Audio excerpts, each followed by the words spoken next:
अगर last class में हमने आपके यूनिट फोर्थ के एसी चैप्टर का एलसी ऑसिलेशंस कर ली थी, ठीक है। एलसी ऑसिलेशंस में हमने ये देखा था कि एक एलसी सर्किट की जिसमें इंडक्टर और कैपेसिटर लगाए, ठीक है, इसकी जो नेचुरल फ्रीक्वेंसी रहती है, ये फ्रीक्वेंसी किस चीज की है। तो हमने देखा था इसमें चार्ज ऑसिलेट करता है, इसमें करंट ऑसिलेट करता है, इसमें इलेक्ट्रिक एनर्जी और मैग्नेटिक एनर्जी भी ऑसिलेट कर रही होती है, ठीक है। तो इसकी जो नेचुरल फ्रीक्वेंसी निकल के आई थी, nu is equal to 1/2 pi under root L/C निकल के आई थी, है ना। तो ये जो नेचुरल फ्रीक्वेंसी है एलसी सर्किट में चार्जेस की ओसिलेट करने की, अब इस चीज को आगे बढ़ाते हैं, ठीक है। तो अब जो नेक्स्ट हमारे पास टॉपिक है वो है हमारे पास इलेक्ट्रिक रेजोनेंस, ठीक है। ये कौन सा टॉपिक है हमारे पास, इलेक्ट्रिक रेजोनेंस। तो आज का टॉपिक है इलेक्ट्रिक रेजोनेंस। और ये हमारे पास जो सिलेबस में है सिर्फ सीरीज एलसीआर सर्किट के लिए है, ठीक है। पैरेलल वाले के लिए नहीं है, only for series LCR circuit. देखिए एलसीआर सर्किट पैरेलल का भी होता है, वो पैरेलल वाला हमारे पास सिलेबस में नहीं है। तो देखते हैं रेजोनेंस किसको बोलते हैं, पहले ये समझते हैं। कुछ एग्जांपल लेते हैं और फिर इस पे आते हैं हम। मान लो हमारे पास एक बच्चा झूला झूल रहा है, ठीक है। तो या कोई भी झूला झूल रहा है, तो झूला झूलते वक्त ये क्या करता है, ये मीन पोजीशन है मान लो झूला झूलने की, ठीक है। तो ये यहाँ से इधर ऊपर तक जाता है, सपोज करो इतना ऊपर तक जाता है, फिर वापिस आता है और फिर यहाँ तक इतना ही ऊपर इधर चला जाता है, ठीक है। ऐसे झूला झूल रहा है। अब क्या हो रहा है कि ये इसकी नेचुरल फ्रीक्वेंसी है कि भाई ये इतने टाइम में एक चक्कर पूरा कर लेता है, या इतनी ऑसिलेशंस पूरी करने में इतना टाइम, एक सेकंड में इतनी ऑसिलेशंस पूरी करना है, मतलब जो भी है उसकी नेचुरल फ्रीक्वेंसी यही है कि ये ज्यादा से ज्यादा इतना ही जा सकता है आपके पास, ठीक है। ये इसके झूलने की क्या है, नेचुरल फ्रीक्वेंसी। जैसे हमने एलसी सर्किट में देखा था कि एलसी सर्किट की नेचुरल फ्रीक्वेंसी होती है चार्ज को ऑसिलेट करने की, ओके। अब ध्यान से देखना, मान लो यहाँ पर कोई बंदा आ जाता है, इसका भाई भाई जो भी है, ये क्या करता है कि जब झूला उधर जा रहा होता है तो उसको उधर ही पुश कर देता है, और जब झूला इस साइड जा रहा होता है तो इसको इस साइड पुश कर देता है। तो ये क्या कर रहा है कि आपके पास झूला जब उधर जा रहा है तो उधर पुश करेगा तो इसका एम्पलीट्यूड थोड़ा सा बढ़ जाएगा, राइट। और जब झूला इधर जा रहा है तो इसका एम्पलीट्यूड इधर साइड भी बढ़ जाएगा। तो इस तरीके से क्या हुआ कि जो ये बार बार क्या कर रहा था, जब ये मीन पोजीशन पे आ रहा है तो जब उस साइड जा रहा है तो उधर ही धक्का दे रहा है, इस साइड जा रहा है तो इधर ही धक्का दे रहा है। तो इसकी वजह से क्या हो रहा है कि इसका एम्पलीट्यूड एम्पलीट्यूड जो है ये इंक्रीज कर रहा है ना। इसकी जो फ्रीक्वेंसी है, ये सॉरी जो एम्पलीट्यूड है ऑसिलेशन की जो एम्पलीट्यूड है ये इंक्रीज कर रहा है। तो हम यहाँ पर क्या बोल सकते हैं, ये कोई बाहर से आया हुआ बंदा है ना, तो इसको हम आउटर फ्रीक्वेंसी बोल सकते हैं, ठीक है। इसके झुलाने की फ्रीक्वेंसी और उसके झूलने की फ्रीक्वेंसी मैच कर रही है। कैसे मैच कर रही है समझो, जिस टाइम पे ये उधर धक्का देना चाह रहा है, झूला घूमते घूमते उसी टाइम पे यहाँ पे आता है। मतलब कि जब इसने उधर अपना हाथ उधर किया तो झूला इधर आ चुका है, जब हाथ इधर जा रहा है तो झूला इधर आ चुका है आपके पास उस तरफ जाने के लिए। तो तभी तो मैच हो रहा है ये, भाई ये इसने अपने हाथों की फिक्स कर ली है रोटेशन कि मैं इस तरफ धक्का दूंगा। तो ये देखा कि ये तभी हो रहा है जब झूला इधर आ जा रहा है, ठीक है। और इस तरफ हाथ कर रहा है तो झूला उस टाइम पे इधर आ रहा होता है। तो मतलब कि नेचुरल जो फ्रीक्वेंसी थी झूलने की और इसके हाथ की जो इधर उधर फ्रीक्वेंसी है इधर उधर झुलाने की, वो दोनों मैच कर रही है। और इस मैचिंग पोजीशन में हम क्या देख रहे हैं कि आपको मैक्सिमम जो है आउटपुट मिल रही है, ठीक है। झूलने की क्या मिल रही है आपको, मैक्सिमम आउटपुट मिल रही है, ठीक है। तो इसी को बोला जाता है रेजोनेंस। रेजोनेंस किसको बोलते हैं, जब भी किसी सिस्टम की नेचुरल फ्रीक्वेंसी और वहां पर आने वाली कोई आउटर फ्रीक्वेंसी दोनों मैच कर जाती है तो उस टाइम पर मैक्सिमम आउटपुट मिलना हमारे पास क्या कहलाता है, रेजोनेंस। तो ऐसा ही हमारे पास इलेक्ट्रिक सिग्नल में भी होता है, ठीक है। इसमें हमारे पास एलसी सर्किट जैसे है, तो एलसी सर्किट की अपनी एक नेचुरल फ्रीक्वेंसी है जो हमने लास्ट में पढ़ा था, that is 1/2 pi under root L/C, right. तो 1/LC, ठीक है। ये जो हमने नेचुरल फ्रीक्वेंसी पढ़ी थी, अगर मैं इसमें बाहर से कहीं एसी सोर्स अप्लाई कर दूं, सपोज करो ये एसी सोर्स अप्लाई कर दिया, एसी इसके लिए आउटर फ्रीक्वेंसी है, इसके खुद चार्ज अपने पास इस फ्रीक्वेंसी से घूमते हैं, इस फ्रीक्वेंसी से वाइब्रेट करते हैं, इस फ्रीक्वेंसी से ऑसिलेट करते हैं, ठीक है। ये इसकी नेचुरल फ्रीक्वेंसी है। और एसी की भी तो अपनी फ्रीक्वेंसी होती है, जैसे अपने घरों में 50 हर्ट्ज से 60 हर्ट्ज, ठीक है, इस तरीके से फ्रीक्वेंसीज आती है। 50 हर्ट्ज इंडिया में, 60 हर्ट्ज जैसे यूएसए में। तो इस तरीके से ये एसी की नेचुरल फ्रीक्वेंसी है। तो ये एसी की आउटर फ्रीक्वेंसी और ये सर्किट की नेचुरल इनर फ्रीक्वेंसी, अगर ये दोनों मैच कर जाए, ठीक है, ये दोनों मैच कर जाए तो उस टाइम पर क्या होता है, सर्किट के अंदर करंट जो है मैक्सिमम हो जाता है। जैसे उधर झूलने का एम्पलीट्यूड मैक्सिमम हो गया था, इधर करंट का मैक्सिमम हो जाना। करंट मैक्सिमम होना या बोल लो इम्पीडेंस मिनिमम हो जाना, क्योंकि रेजिस्टेंस कम होगा तभी तो करंट मैक्सिमम होगा। इस कंडीशन को क्या बोलते हैं हम, इलेक्ट्रिक रेजोनेंस, ठीक है। तो एक सर्किट जिसमें LCR तीनों लगे हुए हैं, मतलब कि इंडक्टर, कैपेसिटर और रजिस्टर तीनों सीरीज में लगे हुए हैं, ठीक है। और सर्किट जो है मैक्सिमम करंट देता हो किसी एसी की गिवन फ्रीक्वेंसी के लिए, तो हम बोलेंगे रेजोनेंस हो रखा है, it is called the series resonant circuit. Okay, इसका और एग्जांपल आप देख सकते हो, जैसे कि मान लो एफएम चलता है, ठीक है। तो एफएम में मान लो 93.5 मेगा हर्ट्स ये फ्रीक्वेंसी की यूनिट है। ये एक चैनल होता है रेड एफएम जिसको आप बोलते हैं ना। तो आप क्या देखते हो कि आपके पास जो हमारे पास पुराने टाइम पे रेडियो होते थे, या जो पुराने टाइप की अभी भी जो गाड़ियां हैं, उसमें ट्यूनिंग सर्किट होता है, ठीक है। क्या होता है? ट्यूनिंग सर्किट होता है। उसमें एक नोब होता है, इस तरीके से आप इसको घुमाते हो और धीरे धीरे चैनल ढूंढते हो। चैनल ढूंढने के बाद अगर आपके पास रेडियो पे आप 93.5 अगर आप फिक्स कर देते हो तो चैनल चलने लग जाता है। अगर आप 93.5 की जगह 82.7 किए बैठे हो तब चैनल नहीं चलता। तो यहाँ पर भी क्या हो रहा होता है, आप जब इस नोब को घुमाते हो तो आप एक्चुअली में कैपेसिटेंस चेंज करने लग रहे होते हो, ठीक है। इस नोब के पीछे एक एलसी सर्किट लगा रहता है, LCR सर्किट, ठीक है। तो आप घुमा घुमा के कैपेसिटेंस चेंज कर रहे होते हो, और जब कैपेसिटेंस चेंज होगा तो इस सर्किट की जो नेचुरल फ्रीक्वेंसी है 2 पाई अंडर रूट 1/LC करके, तो ये कैपेसिटेंस के चेंज करने से आप एक्चुअली में फ्रीक्वेंसी चेंज कर रहे होते हो। फ्रीक्वेंसी चेंज करते करते जब इसकी फ्रीक्वेंसी कुछ ऐसी हो जाती है कि ये 93 पॉइंट, इन सब की कैलकुलेशन जब ऐसी हो जाए कि ये 93.5 के आसपास हो जाए, तो ये 93.5 FM चलने लग जाता है, ठीक है। ये आपके पास 92.7 हो जाए तो 92.7 FM चलने लग जाएगा। तो यहाँ पर भी क्यों ये चलने लग गया? क्योंकि आपने इस नोब को घुमाकर सर्किट की नेचुरल फ्रीक्वेंसी को बाहर ब्रॉडकास्टेड फ्रीक्वेंसी के बराबर कर दिया। ब्रॉडकास्टेड फ्रीक्वेंसी क्या है? मान लो ये एफएम स्टेशन है, तो एफएम स्टेशन वाले क्या कर देते हैं, उनके जितने भी चैनल हैं इन सबको ब्रॉडकास्ट कर देते हैं हवा में ऐसे, ठीक है। तो इनके सिग्नल तो हमारे आसपास मौजूद है। अब इनको रिसीव करने के लिए आपको एक LCR सर्किट चाहिए होता है। LCR सर्किट भी उसी फ्रीक्वेंसी को रिसीव कर पाएगा जो इसकी नेचुरल फ्रीक्वेंसी से मैच करती होगी। तो आप क्या करते हो, उसके लिए इसका नोब घुमाते रहते हो। नोब घुमाते घुमाते क्या होगा आपके पास, कभी तो इसकी फ्रीक्वेंसी सी के चेंज होने से उतनी हो जाएगी जितनी हमारे पास एफएम के किसी ना किसी चैनल से मैच करती मिल जाएगी। जिससे भी ये मैच करेगी वो चैनल हमारे पास चल पड़ेगा, ठीक है। तो इस तरीके से जो एफएम वगैरह है ये भी LCR ट्यूनिंग सर्किट पर ही वर्क करते हैं हमारे पास, ठीक है। रेजोनेंस पर वर्क करते हैं। जब भी रेजोनेंस होगा उस टाइम पे मैक्सिमम आउटपुट मिलेगी, मैक्सिमम करंट मिलेगा। आप चाहो तो इसको और भी इसके और एग्जांपल समझो, तो जैसे वॉकी टॉकी होता है, ठीक है। जैसे पुलिस वाले बात करते हैं या टेररिस्ट बात करते हैं, फौजी वगैरह बात करते हैं, तो उसमें ना उनके उनको पता होता है कि भाई सामने वाले को वो फ्रीक्वेंसी बता देते हैं कि हम लोग इस फ्रीक्वेंसी पे बात करेंगे। तो वो अपने वॉकी टॉकी की वो फ्रीक्वेंसी सेट करके ब्रॉडकास्ट कर देते हैं अपनी आवाज को। तो सामने वाला जिसको रिसीव करना होता है वो क्या करता है, वो भी उसमें वही फ्रीक्वेंसी सेट कर देता है। तो आउटर फ्रीक्वेंसी और सर्किट की नेचुरल फ्रीक्वेंसी मैच हो जाती है। मैच होगी तो आपके पास मैक्सिमम आउटपुट मिलती है, ठीक है।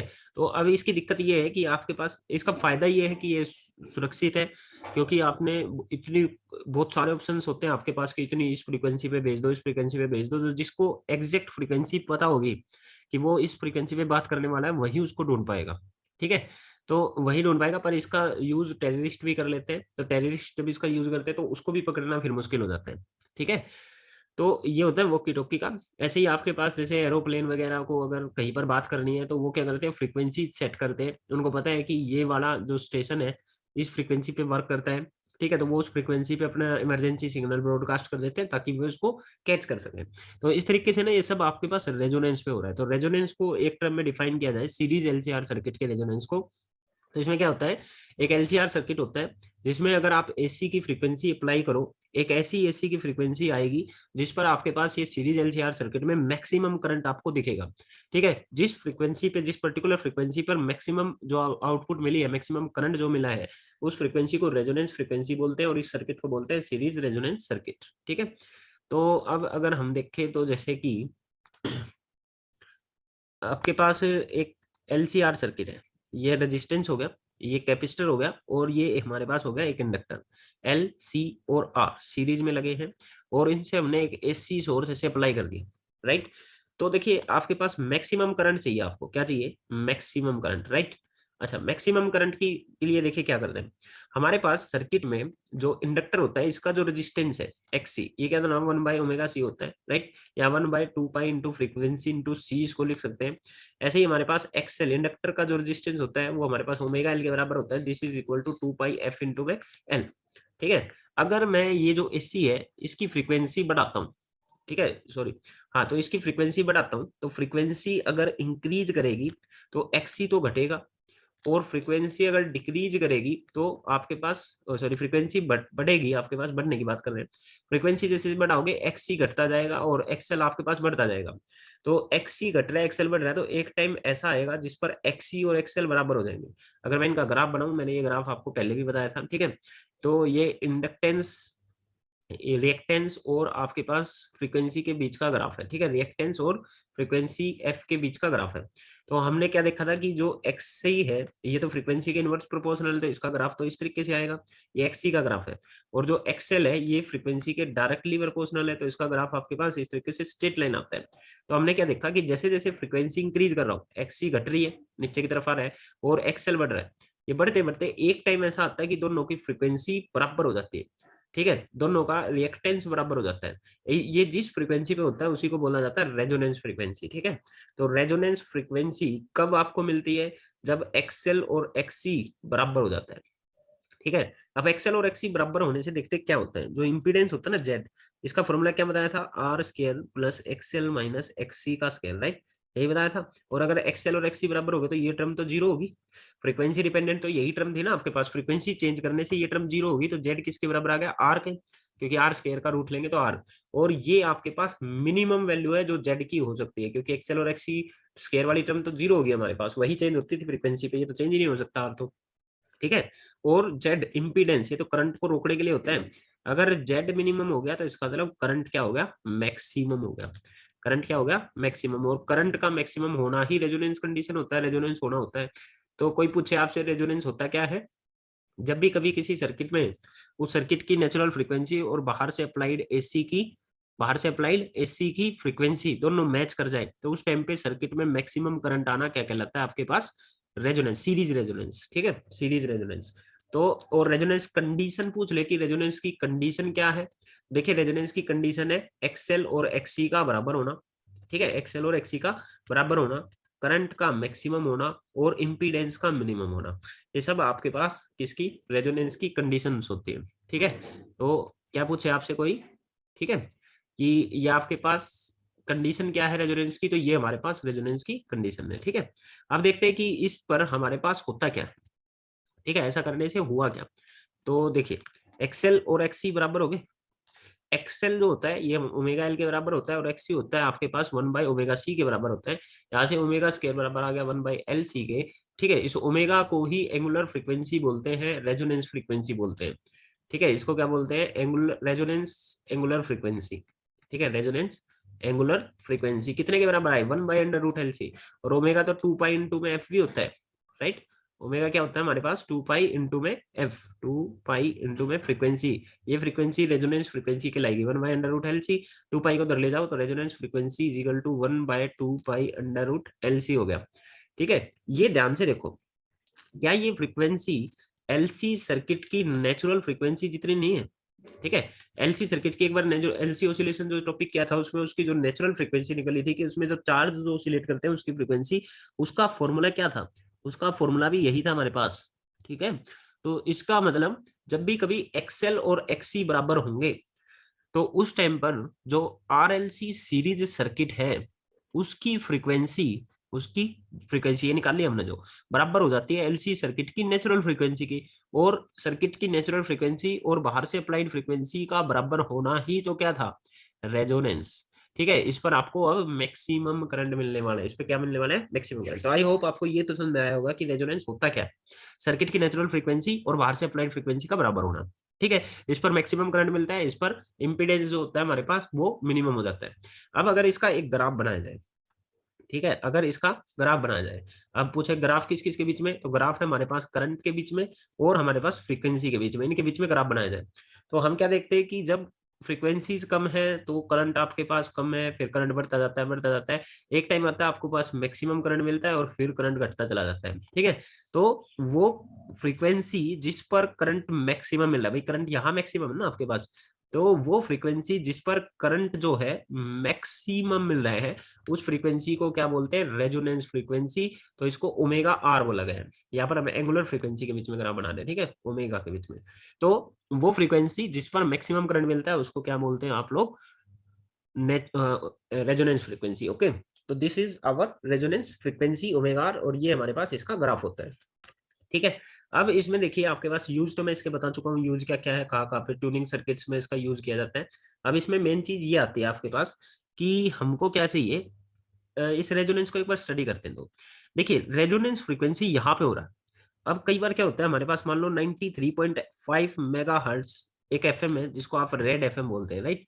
हमको तो इसको पता है कि 93.5 पे कर दो, वहां पे रेड एफएम चलता है भाई। मान लो कोई बच्चा है जो पहली बार एफएम यूज कर रहा है, उसको बस ये पता है कि मैं इस नोब को घुमाता जाऊंगा तो कहीं ना कहीं पर एक आध कोई मेरे को चैनल मिलेंगे जहां पर उसको आवाज आएगी। ठीक है, उसको एग्जैक्ट ये नहीं पता कि 93.5 पर भी कोई एफएम होता है या 92.7 पर भी कोई एफएम होता है। वो उस नोब को घुमाता है। ठीक है, नोब को घुमाते घुमाते सपोज करो उसका 93.4 मेगा हर्ट्ज लग जाता है। तो आपको पता है ना कि 93.5 पर भी आवाज आती है और 93.4 पर भी रेड एफएम वालों की आवाज आ रही होती है। ठीक है, पर ये ज्यादा क्लियर नहीं होती।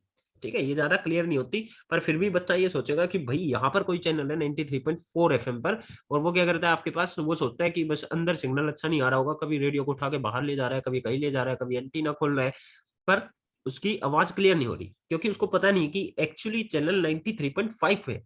या फिर एक कोई दूसरा बच्चा है वो 93.6 लगा देता है, वो देखेगा कि 93.6 पर भी आवाज आ रही है। ठीक है, ये भी क्लियर नहीं है, this is also not clear. उसको वो भी ले फिरेगा अपने रेडियो को बाहर कि शायद इस पे क्लियर ही आ जाए। ठीक है, पर एक पता है एक बच्चा आता है कि वो बोलता है कि भाई 93.5 पे लगाओ, यहाँ पे क्लियर आवाज आएगी। तो वो जब 93.5 पे करते हैं तो वहां पर क्लियर आवाज आती है।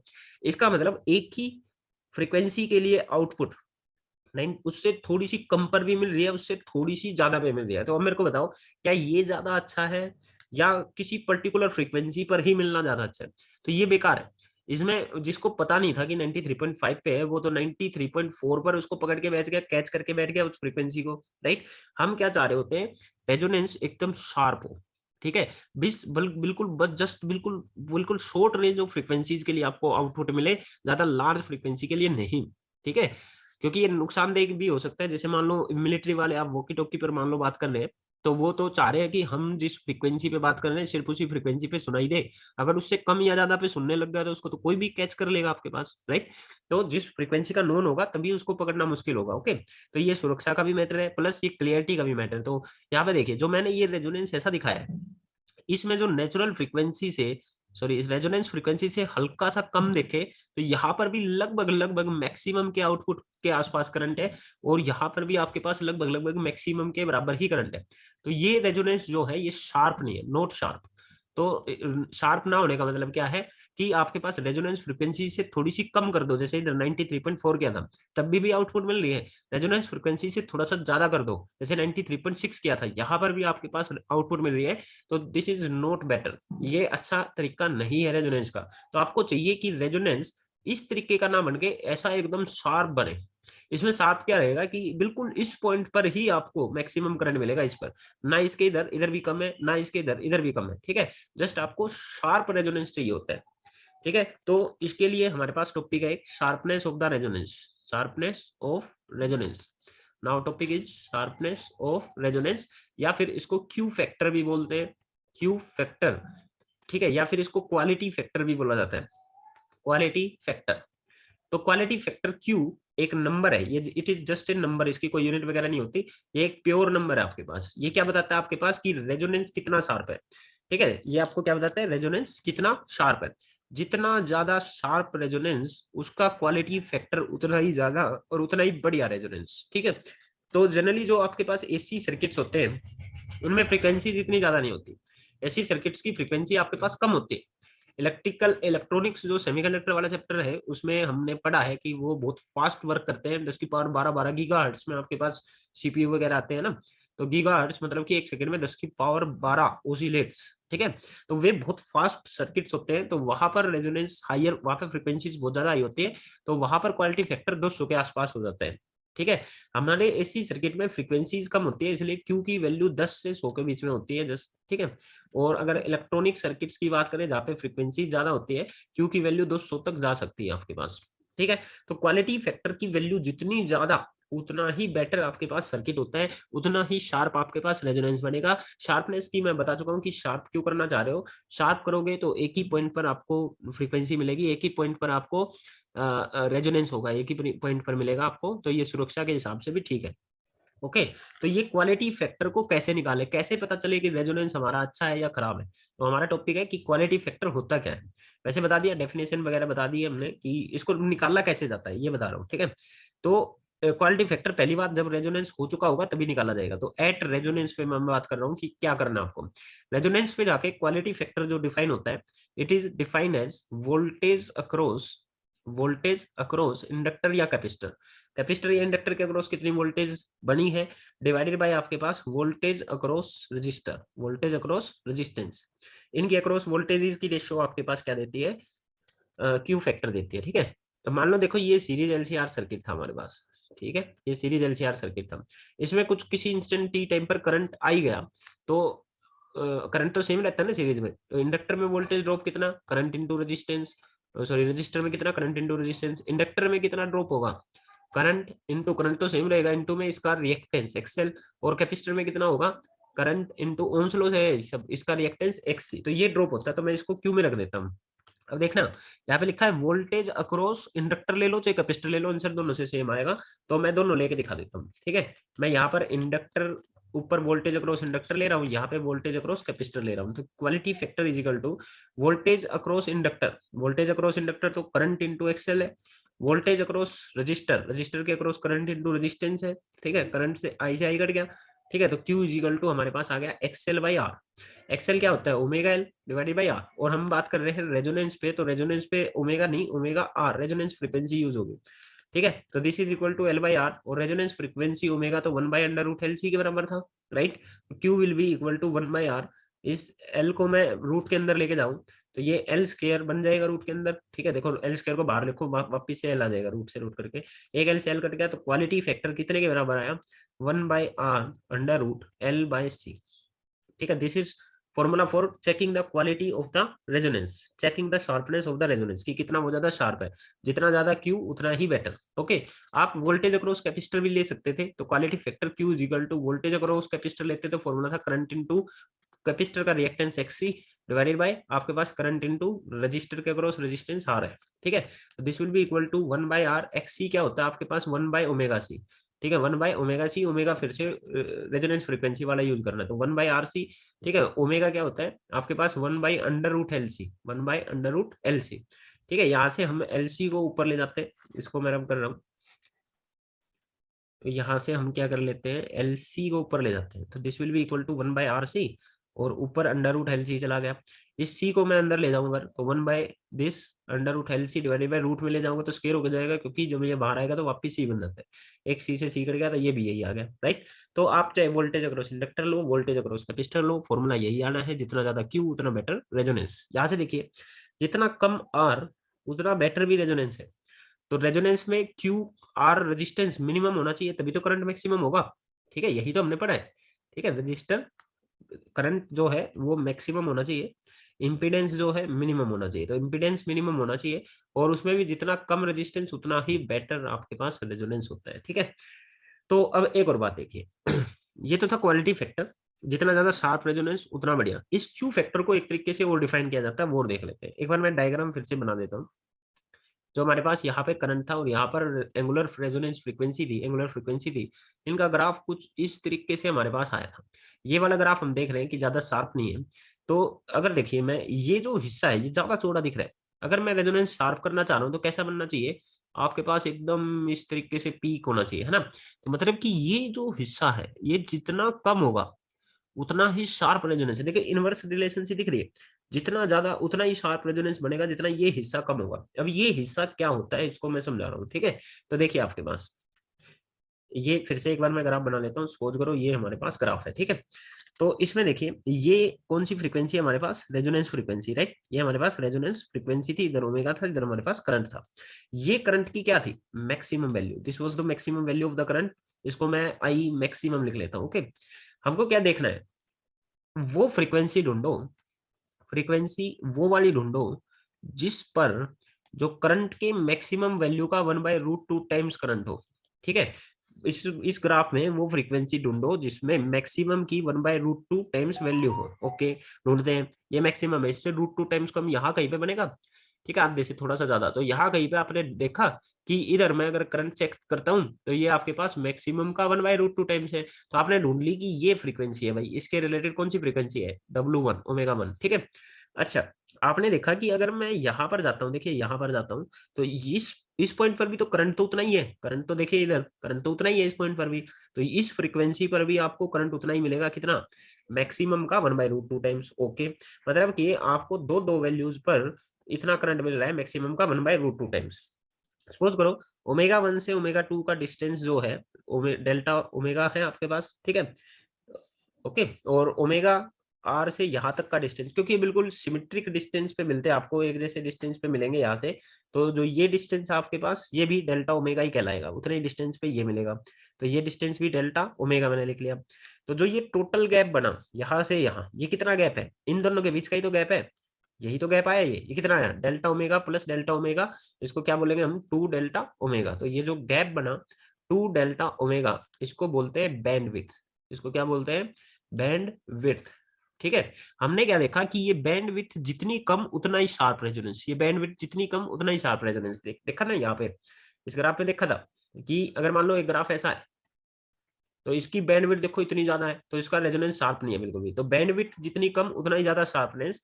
तो क्यू फैक्टर को इस बैंडविड्थ और रेजोनेंस फ्रीक्वेंसी की टर्म में डिफाइन करा गया है। एक और जो क्यू फैक्टर की डेफिनेशन है, it is the ratio of resonance frequency to the energy bandwidth, to the bandwidth, bandwidth, इन दोनों की रेशियो भी आपके पास क्यू फैक्टर ही कहलाती है। तो क्यू फैक्टर क्या बन गया फिर आपके पास, resonance frequency omega divided by bandwidth कितनी थी, 2 डेल्टा ओमेगा। तो इसको भी आप क्या बोलते हैं, क्यू फैक्टर ही बोलते हैं। और मेरे ख्याल से इसमें आया होगा, जितना ज्यादा ये हिस्सा कम होगा, ये बैंडविड्थ जितनी कम होगी, जितनी ये कम होगी, उतना ही शार्प बनेगा रेजोनेंस, उतना ही बेटर रेजोनेंस आपके पास होगा। आई होप आपको ये बात भी समझ में आ गई होगी कि शार्पनेस ऑफ रेजोनेंस कैसे डिफाइन किया गया है, ठीक है। और शार्पनेस होनी जरूरी भी क्यों है, ठीक है, जरूरी है ताकि आपके पास आउटपुट एक ही पर्टिकुलर फ्रीक्वेंसी पे मिले, ठीक है, सब उसको कैच ना कर सके, जिस पर हम बात करना चाह रहे हैं सिर्फ उसी पर वो कैच हो, ठीक है। अगले टॉपिक पर आते हैं। अब हमारे पास ये, हमारे पास average power associated, average power associated with series LCR circuit, ठीक है। एलसीआर सर्किट के साथ कितनी एवरेज पावर एसोसिएटेड होती है, ये हमारे पास नेक्स्ट टॉपिक है, और प्रोबेबली द लास्ट टॉपिक है हमारे पास जो हमारे सिलेबस में है, ठीक है। तो देखिए हमने एक सीरीज एलसीआर सर्किट बिल्कुल स्टार्टिंग में पढ़ा था, जब फेजर वगैरह करके जब हमने इसको स्टार्ट किया था, तब हमने ये टॉपिक पढ़ा था। ये हमारे पास रजिस्टर आर है, ये इंडक्टर एल है, और ये हमारे पास कैपेसिटर सी है। इसको किसी एसी सर्किट से हमने कनेक्ट कर दिया।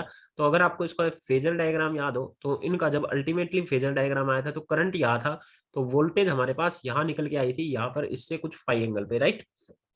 तो हमने देखा था कि जब खाली इंडक्टर लगा होता था तो 90 डिग्री का फेज डिफरेंस, खाली कैपेसिटर है तब 90 डिग्री का फेज डिफरेंस, खाली रजिस्टर है तो कोई फेज डिफरेंस नहीं, और तीनों को जब सीरीज में लगा दिया था तो कोई फाई का फेज डिफरेंस बनता था, ठीक है।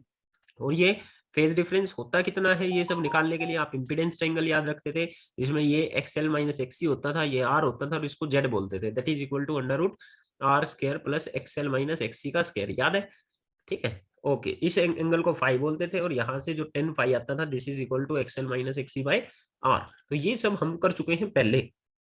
कुल मिला के हमको ये पता है कि जब तीनों के तीनों सर्किट में ये लगे हो तो करंट और वोल्टेज के बीच में कितने का डिफरेंस बनता है, फाई का फेज डिफरेंस बनता है। या तो आप बोल लो कि वोल्टेज करंट से फाई फेज आगे है, या बोल लो कि आपके पास जो करंट है वो वोल्टेज से फाई फेज पीछे, कुछ भी आप इसको बोल सकते हो।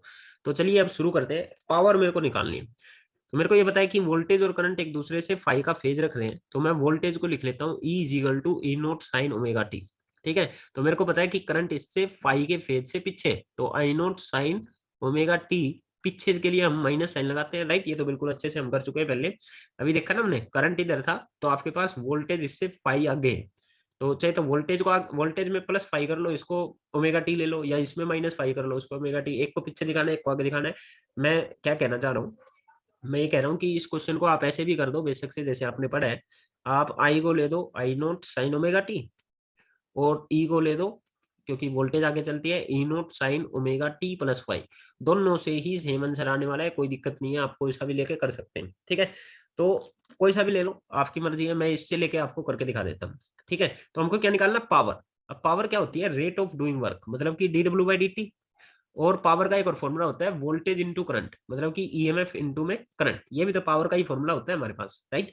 तो D W by D T, okay, EMF कितना है हमारे पास, E naught sine omega T, अगर आप ये ले रहे हो तो इसको ये रख लेना। ठीक है, बात एक ही है, E naught sine omega t multiply by current, current कितना है ये ले लो, अगर ये वाला यूज कर रहे हो तो, अगर ये वाला यूज कर रहे हो तो ये ले लो। ठीक है, I naught sine omega t minus का फाइव, कोई दिक्कत नहीं है। ठीक है, आप जो चाहो वो ले सकते हैं। तो यहाँ से हमारे पास क्या आ जाता है, D W by D T is equal to E naught और आई नोट को अलग से गुणा कर लेते हैं, बच गया क्या हमारे पास, साइन ओमेगा टी। और यहाँ पे देखिए ई naught I naught sine omega T, ये तो मैं लिख चुका हूँ। अब बचता है हमारे पास साइन ए माइनस बी का फॉर्मूला। साइन ए माइनस बी का फॉर्मूला आप याद रखेंगे, साइन ए माइनस बी का फॉर्मूला ये होता है साइन ए कोस बी माइनस का कोस ए साइन बी, माइनस का कोस ए साइन बी। ठीक है, तो मैं लगा देता हूँ sign A cos B, A हमारे पास ओमेगा टी है, इंटू में कोस बी, बी हमारे पास फाइव है, minus cos A sine B, cos omega t sine phi. A और बी हमारे पास, ये ओमेगा टी को ए बोला गया है, फाइव को बी बोला गया है। ठीक है, तो ए और बी हमने ये फॉर्मूला अप्लाई कर दिया। ओके, तो this will be equal to, ये क्या बन गया हमारे पास, ई नोट आई नोट, इस साइन ओमेगा टी के अंदर मल्टीप्लाई करो तो this will be equal to sine square omega T into में कोस फाइव। ठीक है, माइनस ये साइन ओमेगा टी इस वाली टर्म के साथ भी मल्टीप्लाई होगा, तो साइन ओमेगा टी कोस ओमेगा टी इंटू में साइन फाइव। ओके, ये बन गया।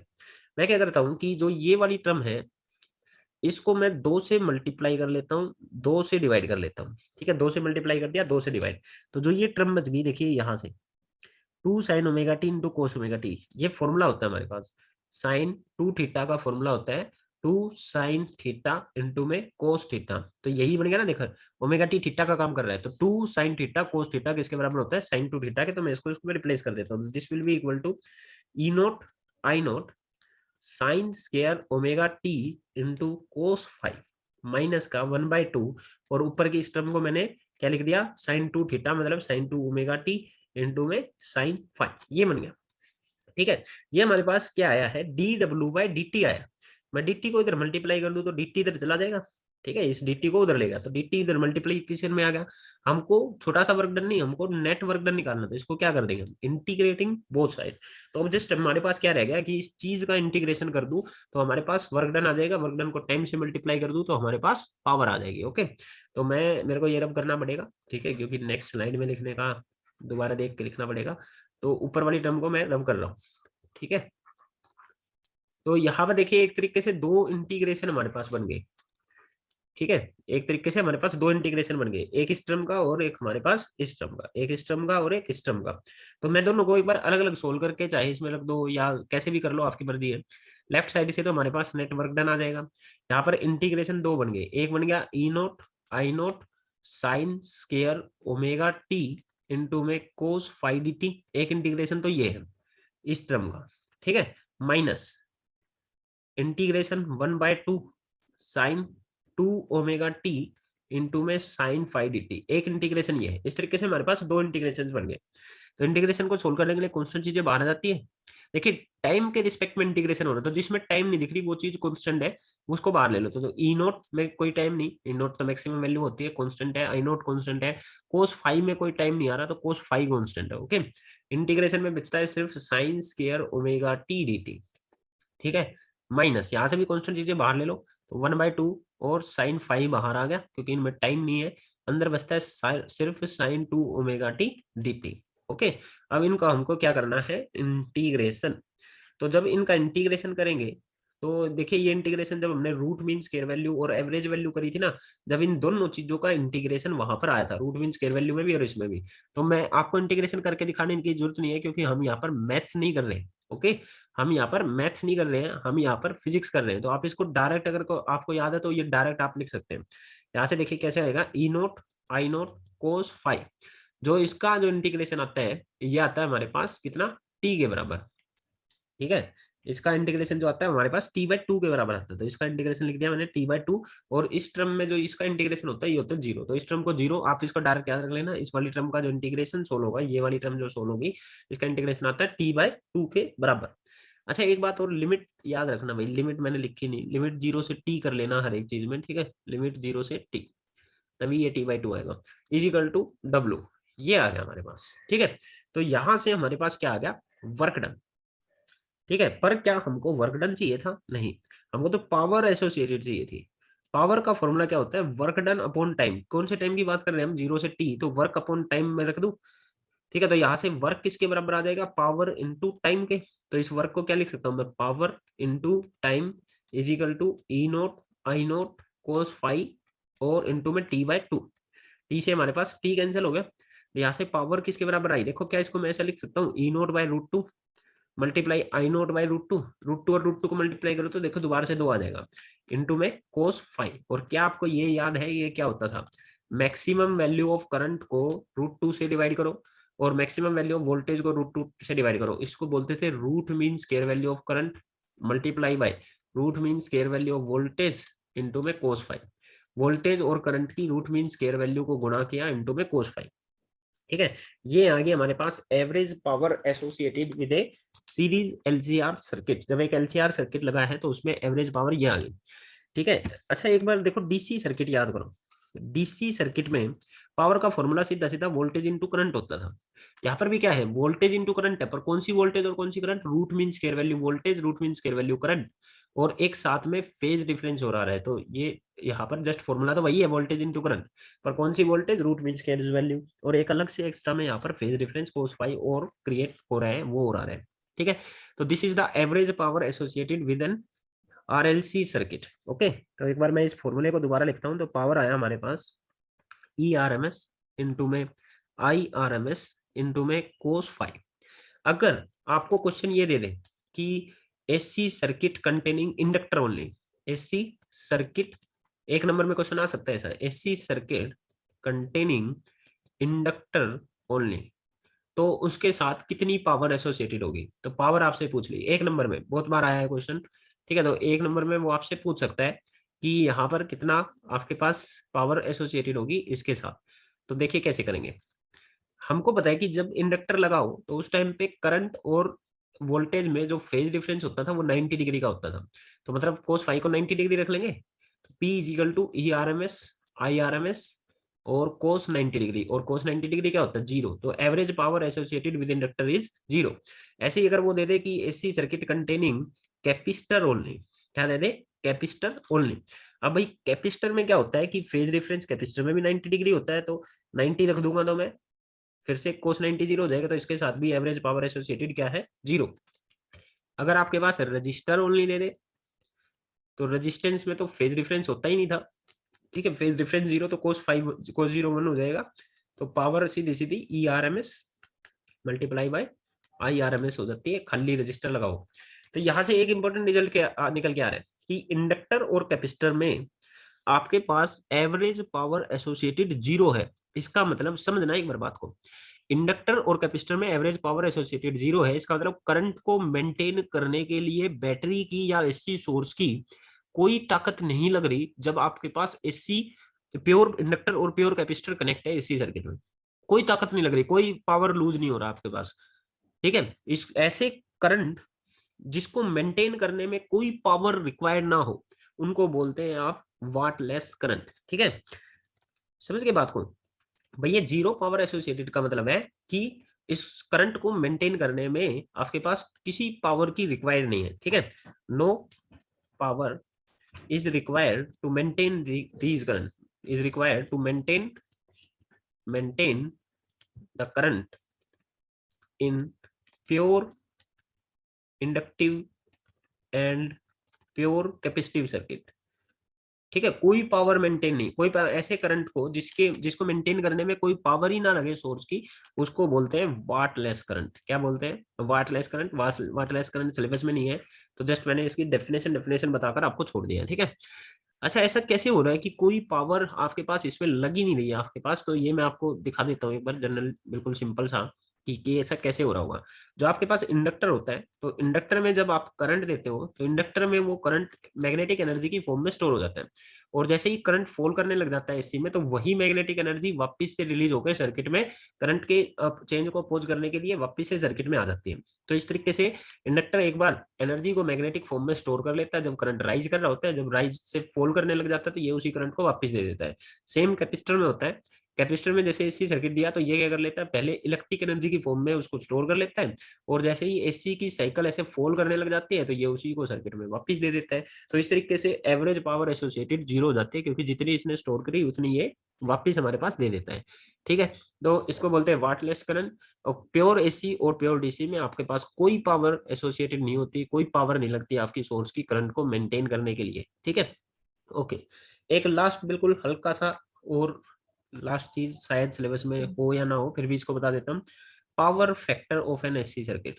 पावर फैक्टर, जो हमने यहाँ पर पावर निकाली कि ये हमारे पास V R M S into में I R M S into में कोस फाई होता है, तो यहाँ से जो कोस फाई होता है ये आ जाएगा हमारे पास power divided by V R M S into में आई आर एम एस। इसी को बोला जाता है पावर फैक्टर। ठीक है, इसी को क्या बोला जाता है, पावर फैक्टर। अब ये क्या बना है, तो यहाँ से देखिए cos phi is equal to, जो पी है इसको बोलते हैं आप लोग, ठीक है, ट्रू पावर। ठीक है, इसको क्या बोलते हैं, ट्रू पावर जो हमने अप्लाई करी थी।